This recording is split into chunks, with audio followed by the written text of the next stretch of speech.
Shalom, perkenalkan nama saya Tiorinta Fenisia Natalia Siboro dengan NIM 1901012338.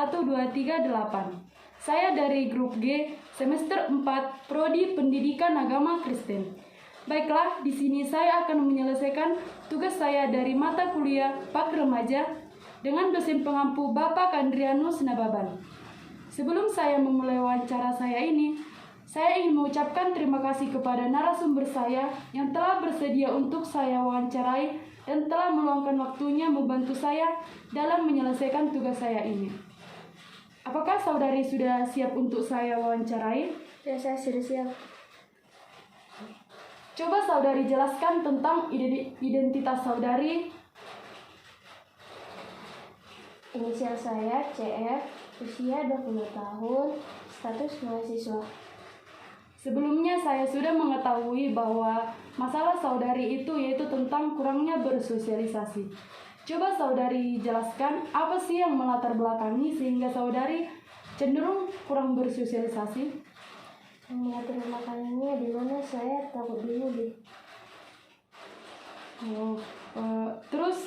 Apakah sifat saudari ini sudah tertanam sejak saudari kecil atau bisa dikatakan turun-temurun, misalnya mengikuti sifat dari paman yang juga introvert?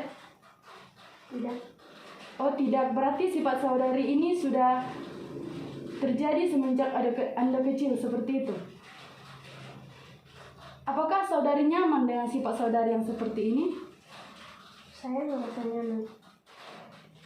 Oh, mengapa saudari merasa susah atau bergaul bersama teman-teman? Dimana saya takut dibully karena pemikiran saya terlebih dahulukan. Apakah saudari kurang percaya diri untuk bergaul atau bersosialisasi dengan teman-teman atau orang-orang yang belum saudari kenal? Ya, saya kurang percaya diri. Apakah saudari pernah mendengar unek-unek dari orang-orang bahwa saudari itu terlalu introvert atau misalnya saudari itu kurang bergaul? Tidak pernah sih saya dengar, tapi kan mungkin di belakang saya mereka membicarakan saya. Terus kalau mereka membicarakan saudari di belakang tentang sifat saudari yang kurang bergaul ini, menurut saudari apa sih pendapat saudari kepada mereka? Apakah saudari akan marah atau seperti apa tindakan saudari? Saya tidak peduli karena saya menjalani hidup saya sendiri.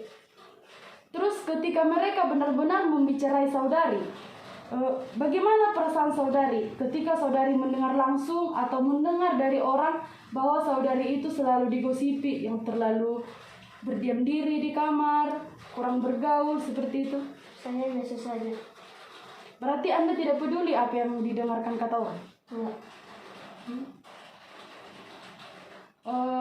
Terus saya ingin bertanya, kita sudah mengetahui bahwa kita adalah makhluk sosial.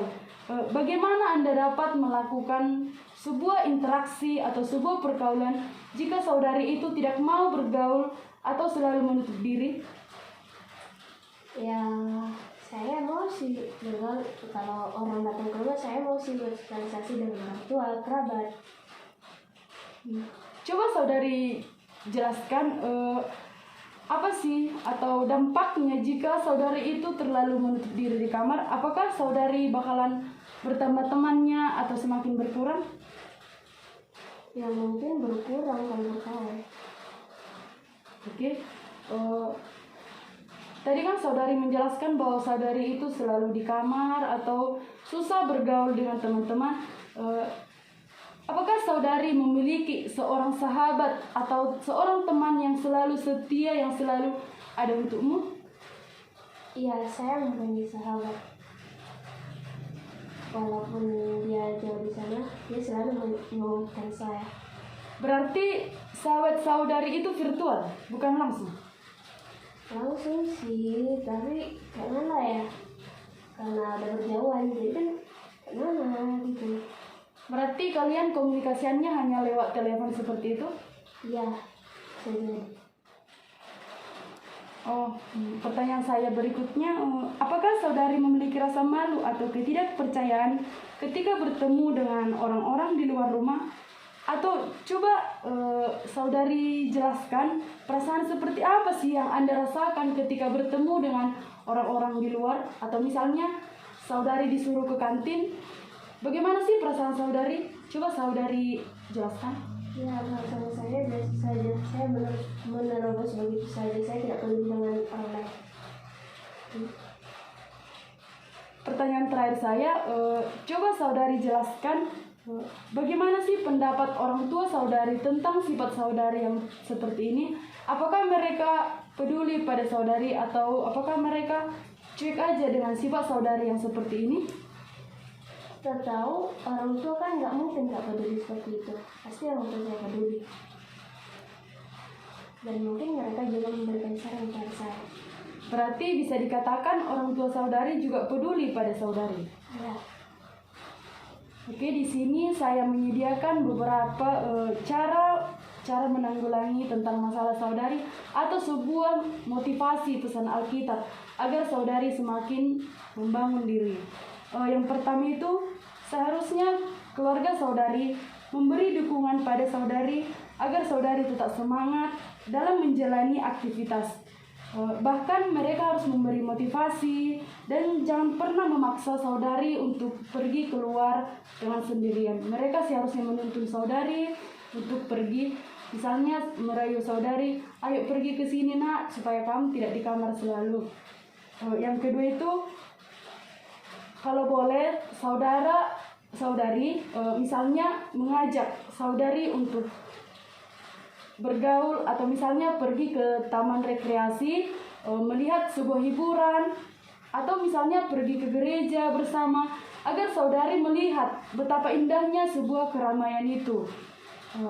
Terus kalau boleh, orang tua saudari seharusnya menghubungi teman-teman sekolah saudari untuk mengajak mereka bermain di rumah saudari, agar saudari dapat memahami atau bahkan saudari dapat mengerti betapa bahagianya belajar bersama teman, arti kebersamaan, dan arti kekompakan itu. Di sini saya ingin memberikan beberapa ayat pendukung tentang isi Alkitab, atau bisa dikatakan sebuah ayat emas untuk menguatkan diri saudari. Yang pertama itu 1 Korintus 15 ayat 33. Janganlah kamu sesat, pergaulan yang buruk merusak kebiasaan yang baik. Yang kedua, Amsal 18 ayat 24. Ada teman yang mendatangkan kecelakaan, tetapi ada juga sahabat yang lebih karib daripada saudara. Amsal 17 ayat 17. Seorang sahabat menaruh kasih setiap waktu dan menjadi seorang saudara di dalam kesukaran. Yang keempat, Tesalonika 5 ayat 14. Kami juga menasihati kamu, saudara-saudara, tegurlah mereka yang hidup dengan tidak tertib, hiburlah mereka dengan tawar hati, beralah mereka yang lemah lembut, sabarlah terhadap semua orang. Dan yang terakhir, Matius 18 ayat 20, sebab di mana 2 atau 3 orang berkumpul dalam namaku, di situ ada aku di tengah-tengah mereka. Baiklah, terima kasih saudari yang telah meluangkan waktunya untuk membantu saya menyelesaikan tugas mata kuliah saya ini. Dan terima kasih juga atas motivasi yang saudari berikan. Sama-sama.